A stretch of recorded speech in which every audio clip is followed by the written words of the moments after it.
ప్రేక్షకులందరికీ కూడా ఆ యొక్క లలిత అమ్మవారి యొక్క అనుగ్రహం పరిపూర్ణంగా కలగాలని మనస్ఫూర్తిగా కోరుకుంటూ మనం ఈరోజు చెప్పుకోపోయేటువంటి టాపిక్ ఏమిటి అంటే, చూడండి, రకరకాల ఉద్యోగాలు చేస్తూ ఉంటారు. అయితే ఆ రకరకాల ఉద్యోగాలు చేసేటువంటి క్రమంలో సడన్గా ఆ ఉద్యోగం ఏదైనా డిస్టర్బ్ అయితే వాళ్ళ గనక ఎక్స్ట్రా ఇన్కమ్ ఏదైనా సైడ్ ఇన్కమ్ లేదనుకోండి, చాలా ఇబ్బంది పడిపోతూ ఉంటారు. కొన్ని ఇళ్లల్లో పాపం భార్యాభర్త ఇద్దరూ కనుక చేస్తున్నట్లయితే పర్వాలేదు, ఉద్యోగం కానీ ఏదైనా వ్యాపారం కానీ. అలా కాకుండా ఒక్కరే కనుక చేస్తున్నప్పుడు ఏదైనా ఉద్యోగం వాళ్ళకి ఇంకొక ఇన్కమ్ కనుక లేనట్లయితే సడన్గా ఉద్యోగం పోతే ఇబ్బంది పడతారు. కాబట్టి ప్రతి వ్యక్తికి కూడా ఏదో ఒక సైడ్ ఇన్కమ్ ఉండాలి. ఒక ప్రాపర్టీ కొని లేకపోతే దాని మీద రెంట్స్ రావడం కానీ, లేకపోతే ఇంకోటి ఏదైనా సైడ్ బిజినెస్ చేయడం కానీ, ఎవరి దగ్గర ఇన్వెస్ట్మెంట్ చేసి ఆ రకంగా కొంత డబ్బులు వస్తే బాగుండు అనేటువంటిది ప్రతి ఒక్కరికి ఉంటుంది. ఎందుకు అంటే అప్పుడు సెక్యూర్డ్గా ఉంటాడు మనిషి. చేసేటువంటి జాబ్ ఏమైనా డిస్టర్బ్ అయినా కూడా చాలా సెక్యూర్డ్గా ఉంటాడు. మరి ప్రతి ఒక్కరికి ఆ కోరిక ఉంటుంది, కానీ అందరికీ అది సాధ్యపడుతుందా? అది సాధ్యపడేలా చేసుకోవాలంటే జ్యోతిష్శాస్త్రంలో నిజంగానే అలాంటి ఫార్ములా ఏదైనా ఉందా అంటే ఖచ్చితంగా ఉందని చెప్తున్నాను నేను. ఎందుకంటే దీన్నే ఫ్రీ వీల్ అంటారు.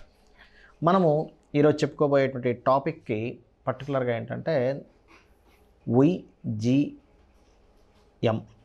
369 ఫార్ములా అన్నమాట.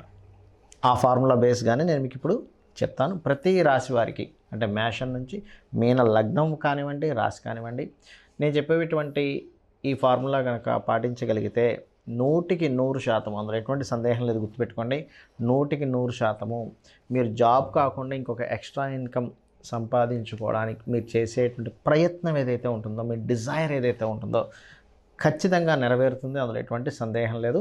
ఒక్కొక్క రాశి గురించి మనం చెప్పుకుందాం. మీన లగ్నము, మీన రాశి.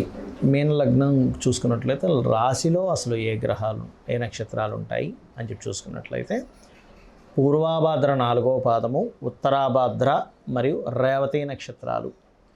ఈ నక్షత్రాలు ఈ రాశిలో ఉంటాయి. ఈ నక్షత్రాల వారికి, ఈ రాశి వారికి కూడా ఇప్పుడు నేను చెప్పబోయేటువంటి ఫార్ములా పనిచేస్తుంది ఎక్స్ట్రా ఇన్కమ్ కోసం. సర్వసాధారణంగా మీన లగ్నంలో జన్మించాము అంటేనే అది సంథింగ్, ఈ యొక్క జన్మ పర్టికులర్గా స్పిరిచువల్ రిలేటెడ్ సంథింగ్ పర్పస్ కోసం పుట్టడము, ముఖ్యంగా తండ్రితో సంథింగ్ మీకు ఒక మంచి ఇది ఉంటుంది. అంటే ఏమిటి, అతనికి మీరు చేయవలసింది కానీ అతని ద్వారా మీరు పొందవలసినటువంటిది కానీ, మీ లైఫ్ కనుక మీరు గమనించినట్లయితే తండ్రితో ఎక్కువ జర్నీ ఉంటుంది మీకు. అది బాధాకరంగా కావచ్చు, మంచిగా కావచ్చు. గుర్తుపెట్టుకోండి, అతని ఏవైనా మీరు నెరవేర్చడం కావచ్చు, అతను మీ వెంట ఉండడం కావచ్చు, మీరు అతని కోసం ఇబ్బంది పడడం కావచ్చు, అతను మీ వల్ల ఇబ్బంది పడడం కావచ్చు, ఖచ్చితంగా జరుగుతుంటుంది. అయితే ఇక్కడ మనం మీన లగ్నంలో ఉన్నటువంటి గొప్ప లక్షణం అది మీన రాశి వారికి కూడా అది కొంతవరకు వర్తిస్తుంది. అయితే ఇక్కడ మనకు ఈ టాపిక్ ఏంటంటే పర్టికులర్గా ఈరోజు ముఖ్యంగా మీరు ఏదైతే ఎక్స్ట్రా ఇన్కమ్ కోసం చూస్తుంటారో, ఉన్న జీతం సరిపోవట్లేదు, ఖర్చులు పెరిగిపోతున్నాయి, పిల్లలకు మంచి చదువులు చెప్పించాలి, అలాగే ఉండిపోతే అది మనం ఫ్యూచర్లో ఖర్చులు పెరిగిపోతున్నాయి, మన ఇన్కమ్స్ తగ్గిపోతుంది, వెనకబడిపోతాము అని అనుకునే వారందరికీ కూడా ఇది పనిచేస్తుంది. మీరు దీనికి ఏం చేయాలి అంటే నవగ్రహాల దగ్గరికి వెళ్ళండి. మీకు దగ్గరలో ఆలయంలో నవగ్రహాలు ఉంటాయి కదా, ఆ నవగ్రహాల్లో ప్రత్యేకంగా మీరు శుక్రగ్రహము, మీ తృతీయ అష్టమాధిపతి అయినటువంటి శుక్రగ్రహం, అష్టమాధిపతి గుర్తుపెట్టుకోండి. అదేవిధంగా శుక్రగ్రహము మరియు బుధగ్రహము. సో శుక్ర బుధ, బుధుడు ఈ లగ్నానికి బాధకుడు అవుతాడు, శుక్రుడేమో అష్టమాధిపతి అవుతాడు. సో ఈ బాధకుడు మరియు అష్టమాధిపతి ఈ గ్రహాల దగ్గరికి నవగ్రహాల్లో వెళ్ళి అక్కడ శుభ్రపరచండి దాన్ని ఫస్ట్ నీటితో. ఎందుకంటే నీటితో శుభ్రపరిచి చేసిన తర్వాత వచ్చేటువంటి రిజల్ట్స్ అమోఘంగా ఉంటాయి. వీళ్ళు చక్కగా ఒక చెంబు నీళ్ళు పోస్తారు, చక్కగా తుడిచేస్తారు, అయిపోతుంది. అది పెద్ద కష్టమైన విషయం కూడా కాదు. చేసి వాటికి పసుపు కుంకుమ చక్కగా మళ్ళీ అలంకరణ చేసి, ఒక వీలైతే చిన్న పూలదండ కూడా వేసి, లేదా 2 పువ్వులు అలంకరణగా చేసి, పువ్వులకి నీటికి సంబంధం ఉంటుంది. అందుకే మన వాళ్ళు చాలా గొప్ప లాజిక్ ఉంటుంది. పుష్పం ఏదైతే ఉందో మీకు హ్యాపీనెస్ని ఇచ్చేటువంటి ఫలితాన్ని అది అక్కడ నుంచి వచ్చేలా చేస్తుంది అన్నమాట. కాబట్టి పుష్పాలు దొరకలేదు 2 అక్షంతలతో కూడా పూజ చేయొచ్చు. ఆ రకంగా స్తోత్రం చదువుతూ పూజ చేసి ఆ యొక్క బుధగ్రహము శుక్రగ్రహానికి సంబంధించింది. అక్కడ ఒక చక్కగా చిన్న నైవేద్యం, మిశ్రీ కావచ్చు, బెల్లం కావచ్చు, అరటిపండు కావచ్చు, ఏదైనా నైవేద్యాన్ని పెట్టి 9 ప్రదక్షిణాలు చేయండి. దీపారాధన చేస్తారు, నైవేద్యం పెడతారు. 9 ప్రదక్షిణాలు చేసిన తర్వాత మీకు అదే ఆలయంలో అమ్మవారిది కానీ, స్వామివారిది కానీ, అంటే విష్ణుమూర్తిది కానీ, లేదా అమ్మవారి ఉన్నా, లేదా శివునిది ఉన్నా పర్వాలేదు, శివాలయం ఉన్నా అక్కడికి వెళ్ళి చక్కగా ప్రదక్షిణాలు చేసుకొని కూర్చొని 3 ప్రదక్షిణాలు చేయొచ్చు. అయితే మీకు తెలిసే ఉంటుంది, శివునికి ప్రదక్షిణ చేసేటప్పుడు ఇలా అంటే సగం ప్రదక్షిణం చేసి మళ్ళీ వెనక్కి వస్తారు. ఆ రకంగా చేయండి.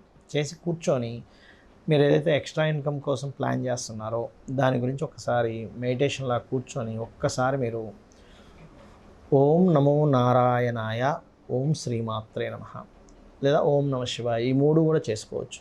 చేస్తూ శ్వాస మీద ధ్యాస పెట్టి, అంటే ఇప్పుడు కూర్చోండి, ఇప్పుడు నేను కూర్చొని శ్వాస తీసుకుంటున్నా లోపలికి. శ్వాస తీసుకునేటప్పుడు మీ ఆలోచన, మీ యొక్క కాన్సన్ట్రేషన్ మొత్తం ఈ నుదుటి భాగం దగ్గర పెట్టి శ్వాసను తీసుకోండి. తీసుకుంటూ మనసులో మంత్రము ఓం నమో నారాయణాయ అని కానీ, లేకపోతే ఓం శ్రీమాత్రే నమః అని కానీ, ఓం నమ శివాయ అని కానీ, ఈ 3 కలిపైనా చేయొచ్చు, ఏదైనా ఒకటైనా చేయొచ్చు. అలా చేస్తూ ఈ శ్వాసని ఇక్కడికి తీసుకుంటున్నట్టుగా భావిస్తూ మళ్ళీ వదులుతూ అదే నామం తీసుకుంటే అదే నామం 1-20 నిమిషాలు చేయండి. ఇది మీరు బుధవారాలు, శుక్రవారాలు, శనివారాలు ఈ 3 రోజులు చేయొచ్చు, 3 రోజులు ఒకసారైనా చేయొచ్చు. ఇది పర్టికులర్గా మీకు ఏం చేస్తుందంటే మీ సోర్స్ ఆఫ్ ఇన్కమ్స్ని పెంచుతూ ఉంటుంది. ప్రతి జాతకంలోని ధనయోగం ఉంటుంది. దాన్ని ఎలా యాక్టివేట్ చేసుకోవాలనేటువంటి చాలా ముఖ్యమైనటువంటి అంశం. కాబట్టి చేయండి. అండ్ అలాగే మరొక విషయం ఏంటంటే, ఇక్కడ వీటితో పాటు ప్రత్యేకంగా మీరు చేయవలసిన మరొక గొప్ప ఇదేంటంటే, మీరు ఈ వారాలు వీలైతే కనుక కాస్త నాన్ వెజిటేరియన్ లాంటిది తినకుండా ఉండండి. ఇది అంటే ఈ ప్రక్రియ మరింత బాగా పనిచేస్తుంది. సో మరొక విషయం ఏంటంటే, ఇది ఇప్పుడు ఇండియాలో ఉంటే పర్లేదు, మరి ఫారిన్ కంట్రీస్లో ఉంటే ఎలాగా? అక్కడ నవగ్రహ టెంపుల్స్ ఉండొచ్చు, ఉండకపోవచ్చు. ఒకవేళ ఉన్నా అలౌ చేయకపోవచ్చు దీపారాధన చేయడానికి. నేను చాలా యూఎస్ కంట్రీస్లో కూడా చూసాను, అక్కడ ఉంటాయి కానీ వాళ్ళని అక్కడ పెట్టనివ్వరు. దీపాన్ని ఇంకో దగ్గర వెలిగించండి అంటూ ఉంటారు. అప్పుడు ఎలాగా అంటే, ఇంట్లోనే చక్కగా మీరు పసుపు ముద్దతో మనం గణపతిని చేస్తూ ఉంటాం పూజ చేసేటప్పుడు. ఆ రకంగా పసుపు ముద్దతో 2 పసుపు ముద్దలతో బుధగ్రహము, శుక్రగ్రహముగా భావించి సేమ్ యాజ్ ఇట్ ఈజ్ మనం టెంపుల్లో ఏదైతే ప్రక్రియ నైవేద్యం పెట్టామో, దీపారాధన చేసామో ఆ రకంగా చేసి వాటికి పుష్పంతో పూజ చేసి స్తోత్రం చేసుకొని, బుధ శుక్రకు సంబంధించిన స్తోత్రాలు ఉంటాయి చేసుకోండి. లేకపోతే అవి రావు, నో తిరగట్లేదు అనుకుంటే ఓం బుధాయ నమః, ఓం శుక్రాయ నమః అనుకోండి. ఈ రకంగా చేసి వాటికి ప్రదక్షిణం చేసి ఆ పసుపు ముద్దలు తీసుకెళ్ళి మొక్కల్లో వేసేసేయవచ్చు చక్కగా. లేనట్లయితే స్త్రీలు అయితే చక్కగా మీరు వాడుకోవచ్చు కూడా, దాని స్నానానికి వాడుకుంటారు చాలామంది, ఒంటికి పూసుకుంటారు కూడా, తప్పేమీ లేదు. అలాగే మరొక విషయం ఏంటంటే, ఇక్కడ వీటితో పాటు వాస్తుపరంగా కూడా మీరు గృహంలో ఉత్తరము, పడమర, ఆగ్నేయ దిశలు బాగుండేలా చూసుకోవాలి. అంటే అక్కడ చాలామంది తెలియక చెత్తాచెదారం పెడుతూ ఉంటారు. ముఖ్యంగా ఉత్తరంలో అస్సలు బరువులు ఎక్కువగా పెట్టకూడదు. పెట్టినట్లయితే దోషం ఏర్పడుతుంది, రావాల్సిన అవకాశాలు రాకుండా ఉంటాయి. అదేవిధంగా వైట్ కలర్ ఉండేలా చూసుకోండి ఉత్తరంలో, లైట్ గ్రీన్ కలర్ ఆగ్నేయంలో వచ్చేలా చూసుకోండి. దీనివల్ల ఏమవుతుందంటే, మనం చేసే ప్రయత్నం మన గ్రహస్థితి రీత్యా చేసుకుంటున్నాము, దీంతో పాటు వాస్తుపరంగా వచ్చేటువంటి శుభ ఫలితాలు కూడా రావడం జరుగుతుంది. అమ్మవారి అనుగ్రహంగా మీరు దిగ్విజయాన్ని పొందుతారు. మీరు చేస్తున్నటువంటి సాధన పూర్తి స్థాయిలో మీకు ఫలించాలంటే కొన్ని స్టెప్స్ పాటించాలి. అది ఆఖరిలో చెప్తాను, అదేంటో ఇప్పుడు నేను మీకు చెప్తాను. పాయింట్ నెంబర్ 1 గుర్తుపెట్టుకోండి. ఇప్పుడు చెప్పిన సాధన రెగ్యులర్గా చేయండి, రోజు చేయండి. రోజు ఎలా చేస్తారు? హ్యాపీగా చేయండి. హ్యాపీ మూడ్ని తెచ్చుకొని చేయండి. అబ్బాయి ఏదో చేస్తున్నావు, ఇది చెప్పాడు ఫలిస్తుంది కానీ అబ్బాయి ఏమిటి రోజు ఈ పని అనుకునే మూడ్లో చేయకండి. ఎందుకంటే మనము ఏ మూడ్లో చేస్తామో ఏ పనైనా కానీ దాని రిజల్ట్ కూడా ప్రకృతి అలాగే ఇస్తుంది. గుర్తుపెట్టుకోండి, హ్యాపీ మూడ్. అసలు ఈ భగవంతుడు మనకి మానవ జన్మనివ్వడం, మనం ఈ మానవ జన్మగా పుట్టడం చాలా గొప్ప విషయం. ఎంజాయ్ ఇట్ అన్నట్టుగా చేయండి, ఖచ్చితంగా పనిచేస్తుంది. అలాగే మరొకటి ఏంటంటే, మీకు ఇప్పుడు ఈ ప్రక్రియ వల్ల 100% మీకు సక్సెస్ వస్తుందండి. అందులో ఎటువంటి డౌట్ లేదు. గుర్తుపెట్టుకోండి, 100% వస్తుంది, వచ్చి తీరుతుంది. వచ్చిన దాంట్లో 1% నుంచి 10% లోపల మీ ఇష్టం, మీరు ఎంతైనా చేసుకోవచ్చు. ఎందుకంటే 1% అని ఎందుకు అంటున్నానంటే, ఒక వ్యక్తికి 1000 రూపాయలే రావచ్చు పాపం, అతనికి ఎక్స్ట్రా ఇన్కమ్. ఆ 1000 రూపాయలతో ఆ 1000లో 100 నువ్వు వేరే దానికి ఖర్చు పెట్టు అంటే పాపం అతనికి సాధ్యపడకపోవచ్చు. కానీ 10 రూపాయలు ఖర్చు పెట్టగలడుగా. 10 రూపాయలు, 1000 రూపాయలు, 10 రూపాయలు చాలా సింపుల్ విషయం కదా. ఆ 1% నుంచి 10% లోపల ఎంతో కొంత 1 నుంచి 10% గుర్తుపెట్టుకోండి, పక్కన పెట్టేసేయండి. డబ్బులు పెట్టేసి ఏం చేస్తారంటే ఈ యొక్క విశ్వంలో చాలా గుప్తమైనటువంటి విషయము, చాలా సీక్రెట్ ఏంటి చెప్పమంటారా? ఆ డబ్బుల్ని తీసుకొని మీరు మొక్కలు నాటడానికి, మొక్కల కోసం మీరు వినియోగించండి. ఇక్కడ మీకు చాలామందికి సందేహం కలుగుతుంది. ఏమంటే నేను ఎక్కడ నాటుతాను సార్, నాకు అసలు ఎక్కడ భూమి లేదు, ఏమీ లేదు, నేను ఎలా చేస్తాను అనుకోవచ్చు. చిన్న చిన్న మొక్కలు ఉంటాయి తొట్టిలో పెంచేవి, అది మీరు సంపాదించుకొని ఇంట్లో పెట్టండి. మీ ఇంట్లో ఫుల్ అయిపోయింది, మీ చుట్టాలు ఉంటారు కదా, మీ ఫ్రెండ్స్ చుట్టాలు తయారు చేస్తూ ఉండండి, వాళ్ళకి ఇస్తూ ఉండండి. అది కూడా కంప్లీట్ అయిపోయింది, మీ చుట్టాలు మీ ఫ్రెండ్స్ సర్కిల్ కూడా మొత్తం కంప్లీట్ అయిపోయింది. అప్పుడు ఏం చేయండి అంటే మీకు డబ్బులు వస్తూ ఉంటే అది పెద్ద విషయం కాదు. ఎందుకంటే ఇంత మీరు చేస్తున్నారంటే మీకు కొన్ని అంటే ఎంత ప్లేస్ కొనుక్కునే డబ్బులు ప్రకృతి ఇస్తుందంటే, ఎందుకంటే మీరు ఏం చేస్తున్నారు, ఫస్ట్ మీరు ఏం చేస్తున్నారు బాగా అబ్జర్వ్ చేయండి. మొక్కల్ని ఇవ్వడం ప్రారంభిస్తున్నారు అంటే ఏం చేస్తున్నారు, కొంత భూమి ఈ ప్రకృతిని కాపాడడానికి ఆక్సిజన్ రిలీజ్ చేసేటువంటి ఒక మొక్కని ఇస్తున్నారు, మీ ఇంట్లో పెట్టుకుంటున్నారు ఫస్ట్. అంటే దాన్ని రక్షించడం స్టార్ట్ చేశారు, భూమిని రక్షించడం స్టార్ట్ చేశారు, చెట్టును రక్షించడం స్టార్ట్ చేశారు, మొక్కను రక్షించడం స్టార్ట్ చేశారు, ఎయిర్ని రక్షించడం అంటే ఎయిర్ పొల్యూట్ అయిపోతున్న దాన్ని రక్షించడం స్టార్ట్ చేశారు. అంటే చిన్నగా స్టార్ట్ చేశారు. మీరు ఏదో వేలు లక్షలు ఖర్చు పెట్టట్లా, జస్ట్ ఎంత ఉంటుందంటే ఒక 50 రూపాయలు 100 రూపాయలు చిన్నది వచ్చేస్తుంది మీకు. స్టార్ట్ చేశారు మీరు ఇంట్లో స్టార్ట్ చేశారు. బాల్కనీస్లో, అపార్ట్మెంట్ అయితే బాల్కనీస్లో పెట్టుకోవడం. అయితే ఈ బాల్కనీస్లో కూడా ఇక్కడ ఫార్ములా చెప్తాను, సౌత్ వైపు ఆర్ ఈస్ట్ వైపు మాత్రమే పెట్టండి, నార్త్ బాల్కనీస్లో పెట్టకండి. ఇది వాస్తు టిప్ ఇది, బట్ చెప్తున్నాను నేను మీకు. ఈస్ట్ ఆర్ సౌత్లో పెట్టండి, నైరుతిలో కూడా పెట్టకండి, లేదా బిల్డింగ్ పైన ఈస్ట్ ఆర్ సౌత్లో పెట్టుకోండి మీరు మొక్కలు చక్కగా.